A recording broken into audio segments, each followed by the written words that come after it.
Hello student. So the question says define bond order. What are the bond energy and bond length related to bond order, and what can be inferred from these relationships. ठीक है बेटा. इसके अंदर actually में आपसे पूछा क्या गया है कि बॉन्ड ऑर्डर है क्या. बॉन्ड ऑर्डर बॉन्ड ऑर्डर होता क्या है.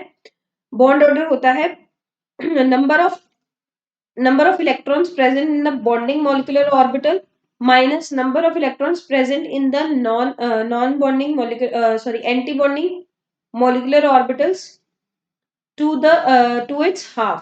ठीक है. तो इसका मतलब जैसे अगर मैं इसको यहाँ पे ये भी बोल सकती हूँ N B minus N A upon में टू. ठीक है. ये होता है बॉन्ड ऑर्डर किसके लिए. मॉलिक्यूलर ऑर्बिटल्स के लिए. और अगर मैं एटॉमिक ऑर्बिटल्स की बात करती हूँ तो फॉर एटॉमिक ऑर्बिटल्स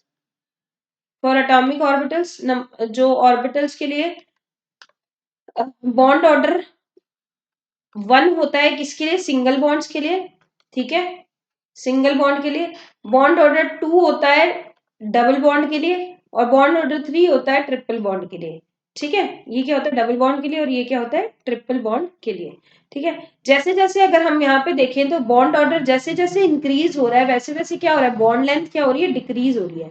क्यों. क्योंकि जब हम देखते हैं सिंगल बॉन्ड की यहाँ पे जो बॉन्ड लेंथ होती है वो सबसे ज्यादा होती है, फिर डबल की होती है और फिर उसके बाद क्या होता है ट्रिपल की होती है. ट्रिपल की सबसे कम बॉन्ड लेंथ होती है. ठीक है. और वही चीज अगर मैं यहाँ पे देखूं तो बॉन्ड एनर्जी क्या होती है. बॉन्ड एनर्जी जैसे जैसे बॉन्ड लेंथ क्या होती है छोटी होती जाती है उतनी ही ज्यादा क्या होती जाती है एनर्जी बढ़ती जाती है. तो अगर मैं यहाँ पे बात करूं बॉन्ड ऑर्डर की तो बॉन्ड ऑर्डर जैसे जैसे बढ़ रहा है वैसे वैसे क्या हो रही है बॉन्ड लेंथ डिक्रीज हो रही है. और जैसे जैसे बॉन्ड लेंथ डिक्रीज हो रही है वैसे वैसे बॉन्ड एनर्जी क्या हो रही है बढ़ती जा रही है. ठीक है. तो आपका ये जो रिलेशन है वो ये बताता है यहाँ पे. Okay. Thank you so much for asking.